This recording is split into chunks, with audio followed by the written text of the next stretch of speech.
Peggy 12. Hello, I'm Stone Labrandy, the lead designer on SimCity. I'm excited about this game, and I want to give you an early inside look and talk about what makes this SimCity special. The team is still hard at work, and the game is only going to get better as we get closer to the ship date. SimCity is a game about endless choices. Ultimately, you can do whatever you want. You can focus on growing your population, increasing your wealth, and even building a city that looks like your hometown. Whatever your motivation, you have the power to experiment with a number of different strategies. How you choose to play will influence your city, the neighboring cities, and the lives of all the Sims across the region. When you start a new game, you can pick any location in the region. One of the new ways to play SimCity is to specialize with a big business and give your city a unique role. If I wanted to build an industrial city, I might pick this area near the water so that I can have access to large cargo ships. But I'm a gambler and I want to build a casino city. So I'm going to start in this area because these train tracks will bring in more tourists. Before I can build casinos, I need to establish basic city infrastructure. The first step is to connect to the outside world. This is how construction trucks, moving vans, and tourists will enter my city. There are many different road sizes to choose from. I'm going to make the connection with a wide avenue because I expect a lot of traffic on this road. Off to the side, I'll draw a smaller 4-lane street for city infrastructure buildings. Over here, I'll draw another road for residential housing. In the zone palette, there are 3 different zone types: residential, commercial, and industrial. I'll start by zoning a residential area where I want my houses to appear. I just paint along the roads like this. The surveyors will prepare the lots and get everything ready for the construction trucks. The workmen arrive and start building houses. To speed things up, I'll be skipping ahead in time throughout the video. Here come my new Sims. Getting them into my town is easy. The trick is getting them to stay.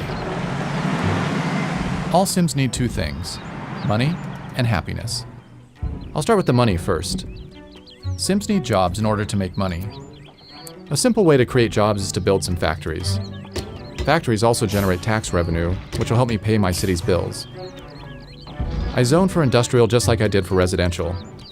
I'm only going to zone a small area here because I don't want too many factories. They're pretty dirty and they won't help me attract tourists. Every Sim in this game has a personal agenda. We can see what this Sim's up to by clicking on him and following him around. Looks like this guy's anxious to get to his new job. Oh good, looks like he found one. I also need to keep my Sims happy. Once they get their paychecks, they'll try to spend their hard-earned money to buy happiness. Unfortunately, my city doesn't have any stores yet. I'm going to fix that by placing some commercial zones along this main strip to make it easier for the Sims to shop on their way to and from work. I want to zone for a lot of commercial buildings. Not only can my Sims shop here, but the commercial buildings are also going to attract tourists, which will benefit the casinos I'm going to build later. You can see by this flashing red icon that the Sims are asking for electricity. If I don't give them power, the city can't function properly. I'm going to take care of that by placing a wind power plant right over here. Wind power is great for a small town. It's cheap, it's clean, but unfortunately, it doesn't generate a large amount of electricity. As my town grows, I might need to build a bigger power plant or make a deal with a neighboring city to get some power. As the sun goes down and the first day comes to an end, you can see the building lights coming on now. By turning on the electricity data layer, you can actually see the power flowing along the roads. As the buildings receive power, the Zots disappear one by one, and now my city's ready for the night. Okay, the sun has come up and I'm ready to start a new day. Today I'm going to work on more of the basic infrastructure that will keep my Sims healthy, happy, and productive. When my Sims need something, they don't keep it a secret. This flashing icon tells me that my buildings aren't getting any water. Let me take care of that now by placing a water tower. Before I do that, I need to see how much water is available. This data layer gives me an X-ray view of the water table. The darker the blue, the more water is available to pump. There's a large amount of water over here, so this is a perfect spot for me to place the water tower. All buildings must be placed along roads. I don't expect too much traffic out here, so I'm going to draw a cheap 2-lane road to the aquifer. The water flows along the roads just like power does. There's no need for me to construct a separate pipe network. Alright, looks like the water problem's solved. Whenever the Sims use water, they immediately convert it into sewage. In this view, you can see that the sewage is starting to build up in the pipes. If I don't take care of this problem soon, it's going to get converted into ground pollution, which creates sickness and lowers the land value. The quickest and cheapest way for me to deal with this problem is just to dump it all into a corner of the town and hope that my Sims don't notice. I'll draw a new road out into this forest and place my sewage pipe over here. Problem solved. In addition to sewage, Sims will also generate garbage. My town is still young, so I don't have a garbage problem yet. But since I'm already polluting this corner of my town, I might as well place my dump here too. It's important to make sure that you keep your garbage and sewage away from your water supply. If the ground pollution gets into the pipes, your entire city could get sick. Garbage trucks will drive around town, picking up garbage cans and dumpsters. When a truck gets full, it'll return to the dump and unload.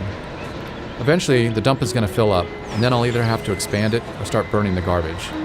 But that's a problem for another day.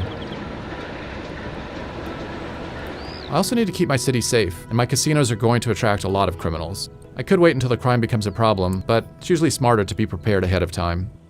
Notice that the data layer is showing a green overlay on the streets that are more likely to be patrolled. Crime problems tend to occur in commercial areas, so I'll put my police station over here. There, I have all my basic services in place, and I'm generating a fair amount of money in taxes too. That was a productive day. Now that I have a solid foundation, it's time for me to start specializing in gambling. To save some time, I've jumped forward a few days. My city's a little bigger, and my population has grown. As I mentioned earlier, one of the new things you can do in SimCity is to create a big business. I'm ready to start building up my casino empire now.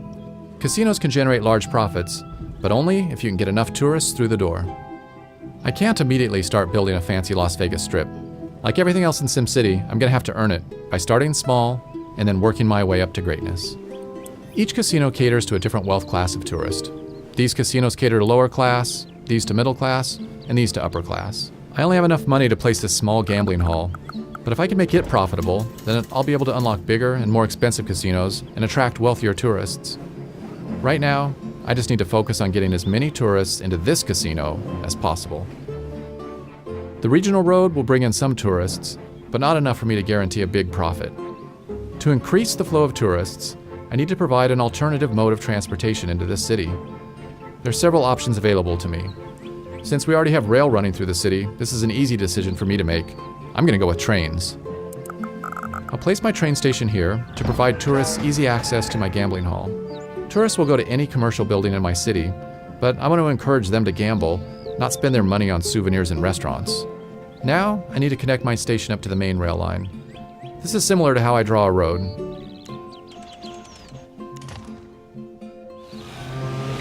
And here comes my first trainload of tourists now.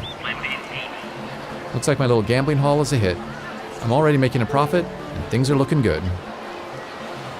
My casino city is off to a good start, but I still have a long way to go. That's one of the great things about SimCity. No matter how much you do, there's always new things to try. Thanks for watching. See you next time, and we'll take a closer look at multi-city play in the region.